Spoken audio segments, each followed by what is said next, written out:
Kembali lagi bersama saya, channel CFL. Bagaimana kabarnya? Bagaimana beras di kosan masih aman? Baik, pada video kali ini saya akan merangkum sebuah film yang berjudul Farha tahun 2022. Dan film ini diadaptasi atau diangkat dari kisah nyata tentang peristiwa Nakba pada tahun 1948, di mana peristiwa Nakba ini berkaitan erat dengan deklarasi kemerdekaan Israel yang ditetapkan pada tanggal 14 Mei tahun 1948 setelah pembentukan negara Yahudi. Itulah pasukan militer Zionis langsung melakukan pembantaian dan pembersihan etnis Palestina oleh Zionis Yahudi dengan mengusir 750 warga Palestina serta merebut 78% wilayah Palestina. Oke, tidak perlu saya berkuar-kuar di video, langsung saja kita masuk ke alur ceritanya setelah intro yang satu ini.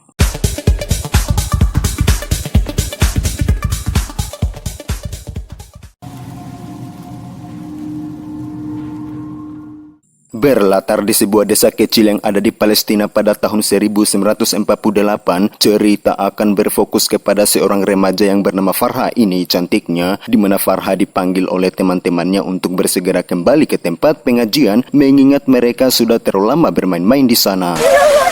Farha ya Allah. Sakinatuhu alaih.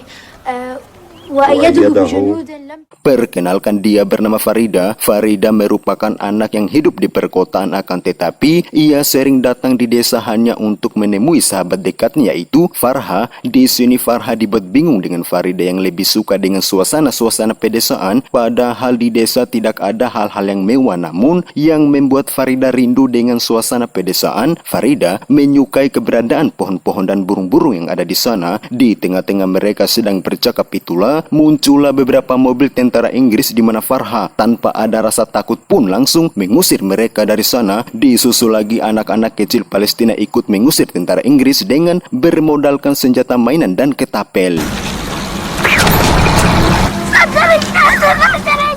Dan mari saya perkenalkan dengan ayah kandung Farha. Beliau biasa disebut Abu Farha. Ini solehnya Abu Farha sendiri rupanya menjabat sebagai wali kota, dan secara kebetulan hari ini Abu Farha didatangi iparnya, di mana kedatangan iparnya di sana dengan maksud untuk menjemput adiknya yang merupakan ibu tiri Farha untuk menjenguk ibu mereka yang sedang sakit. Sebelum mereka akan pergi, iparnya menyarankan kepada Abu Farha untuk sebaiknya menyekolahkan Farha di sekolah kota karena menurutnya Farha layak untuk mendapatkan pendidikan. يعني انه البنت راسها بالتعليم. تأخرش عليكم.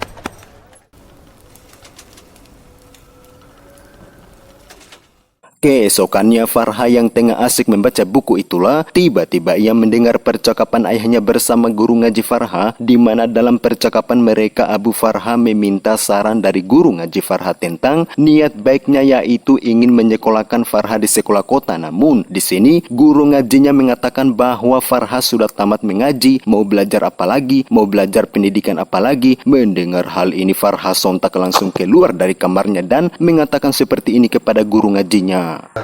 Geografia, tarikh, riyadiyat, Inggris. Ya, salah satu budaya kebiasaan masyarakat Palestina adalah ketika anak-anak perempuan mereka sudah beranjak dewasa, maka orang tuanya akan mencarikan calon suami untuk anak-anak perempuan mereka. Akan tetapi berbeda dengan Farha yang justru lebih memilih untuk menempuh pendidikan sebelum ia menikah nanti, sehingga ketika Farha melihat ayahnya sedang berbicara dengan pamannya bersama putra pamannya, membuat Farha curiga. Untuk itu Farha pun bertanya kepada ayahnya tentang apa maksud sang ayah berbicara dengan pamanku. Di sini sang ayah tidak menjawab, melainkan hanya senyum-senyum pogo, di mana Farha yang awalnya ngambek, jengkel dengan sang ayah, rasa jengkelnya akan berubah menjadi kebahagiaan tatkala ayahnya ternyata sudah mendaftarkan Farha di sekolah kota. أيها والمختار أحسن أب بكل القرية.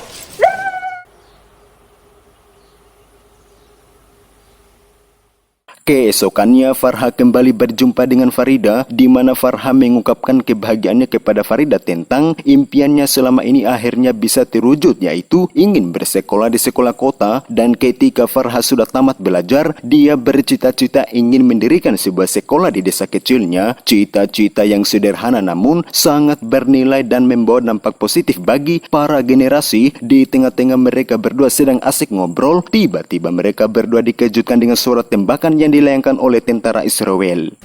Scared.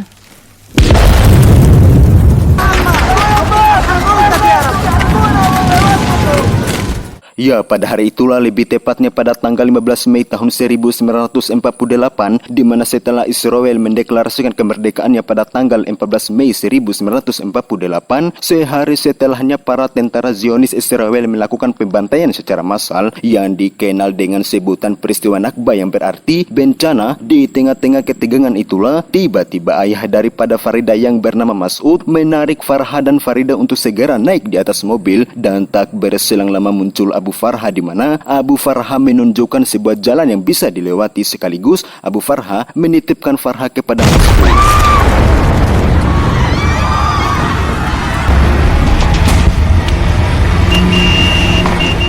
Dan karena Farha tidak ingin berpisah jauh dari ayahnya, maka terpaksa Farha harus keluar dari mobil. Meski ayah Farida mencoba untuk melarangnya, menyadari hal ini, Abu Farha mau tidak mau mempersilahkan Mas'ud untuk melanjutkan perjalanannya, sementara Abu Farha dan Farha harus kembali ke kediamannya untuk mengambil senjata. Setibanya di rumah, Abu Farha pun kebingungan karena tidak mungkin dia pergi membawa Farha di medan perang, ditambah lagi suasana di luar sedang kacau balau, dan karena tidak ada jalan keluar, maka Abu Farha harus menyembunyikan Farha di tempat penyimpanan barang. Awalnya Farha menolak dan ngotot untuk ikut bersama ayahnya di medan perang, dan karena hal itu sangat mustahil untuk dilakukan, maka Abu Farha terpaksa harus mengurung Farha di tempat penyimpanan barang. Meski hal ini sangat menyakitkan bagi Farha, di mana Abu Farha berjanji akan kembali datang menjemputnya setelah ketegangan ini sudah selesai.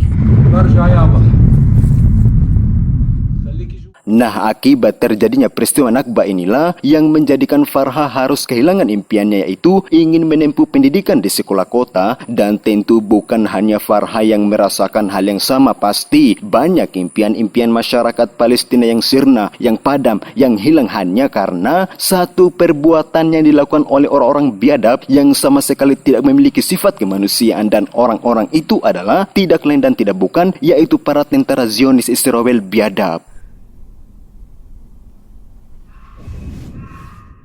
Malam pun hondo, di mana Farha yang tengah kegelapan itulah, dia tengah berusaha mencari sesuatu yang bisa meneranginya di dalam sana. Beruntung Farha menemukan alat penerang zaman dulu, yaitu strongke. Berikut ia menemukan sebuah papan untuk ia gunakan untuk bisa mencapai sebuah lubang kecil. Termasuk Farha menemukan beberapa makanan, sehingga Farha masih punya makanan untuk ia konsumsi selama beberapa hari ke depan.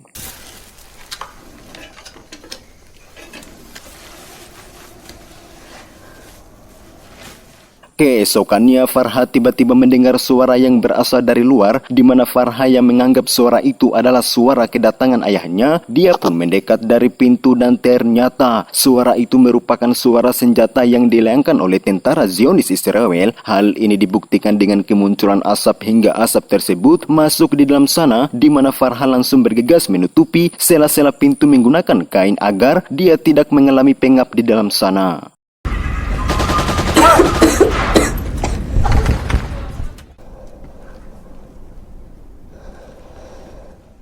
Hari pun kembali malam, di mana Farha yang tengah kehausan itulah, dia pun kebingungan untuk bagaimana caranya ia bisa mendapatkan air minum di dalam sana. Dan seperti yang kita tahu bahwa Tuhan tidak akan pernah membiarkan hambanya dalam kesusahan, dan setiap seorang hamba mengalami kesusahan pasti Tuhan akan memudahkan urusannya. Hal ini terbukti dengan turunnya hujan pada malam hari, sehingga Farha langsung bergegas memecahkan sebuah wadah agar ia bisa memasukkan wadahnya melalui lubang kecil, hingga akhirnya Farha bisa minum yang membuat rasa hausnya menghilang.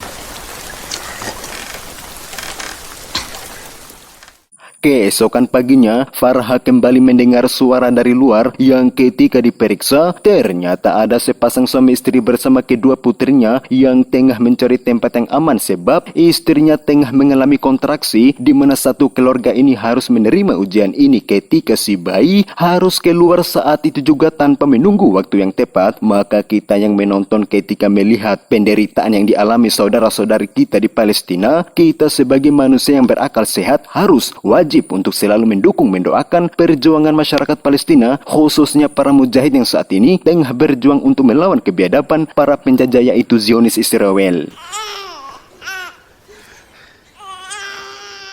Dan ya, proses kelahiran anak mereka berjalan lancar dan ayahnya memberi nama putranya yang baru lahir ini dengan nama Muhammad, sehingga ketika keluarga ini masuk di sebuah rumah untuk beristirahat, Farha memanggil seorang ayah tadi dengan panggilan Abu Muhammad, di mana ketika Abu Muhammad mendekat di tempat Farha dikurung, akhirnya Abu Muhammad dan Farha bisa saling melihat lewat lubang kecil, sehingga Farha meminta tolong kepada Abu Muhammad untuk membukakan pintunya. طلعني الباب من هان.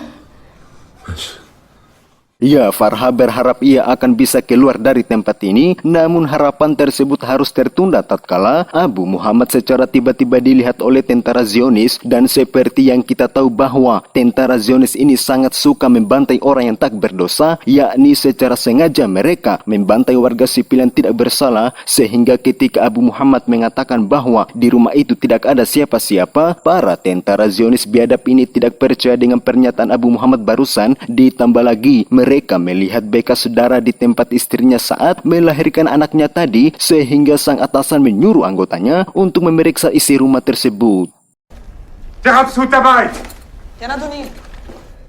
Ya, para tentara Zionis Israel biadab ini berhasil menemukan istri dan ketiga anaknya, di mana Farha yang sedari tadi menyaksikan mereka melalui lubang pintu. Farha dan kita yang menonton akan benar-benar diperlihatkan kebiadaban, kebrutalan tentara Zionis Israel ketika mereka menyuruh paksa keluarga ini untuk berbaris di depan tembok. Lalu para tentara Zionis ini menembak mati satu keluarga ini satu persatu dan hanya menyisakan bayi mereka.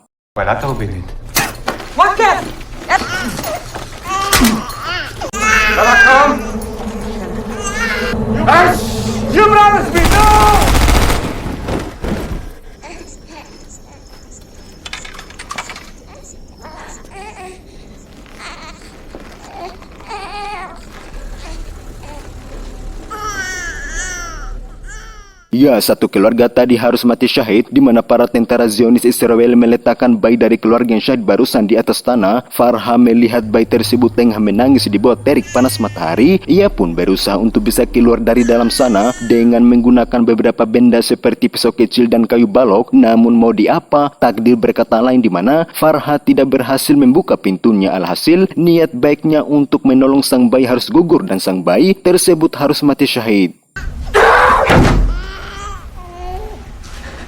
محمد يا صغير.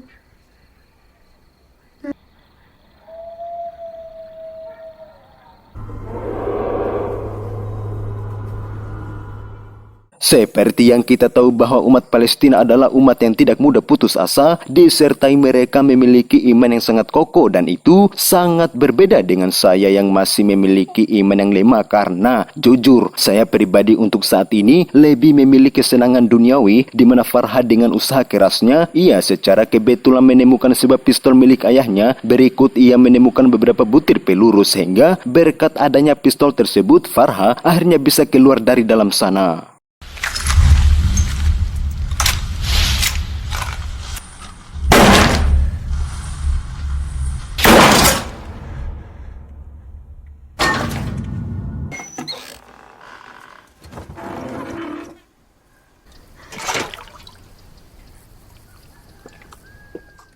Ya, setelah Farha berhasil keluar dari dalam sana, ia langsung menuju di sebuah sungai untuk membersihkan badannya yang sudah beberapa hari ia tidak disentuh oleh air. Dan untuk nasib Abu Farha atau ayahnya tidak dijelaskan dalam film ini, apakah ayahnya selamat dari pembantaian tentara Zionis Israel atau ayahnya sudah mati syahid, entahlah, hanya Benjamin Netanyahu yang tahu. Dan film ini pun berakhir sampai di sini.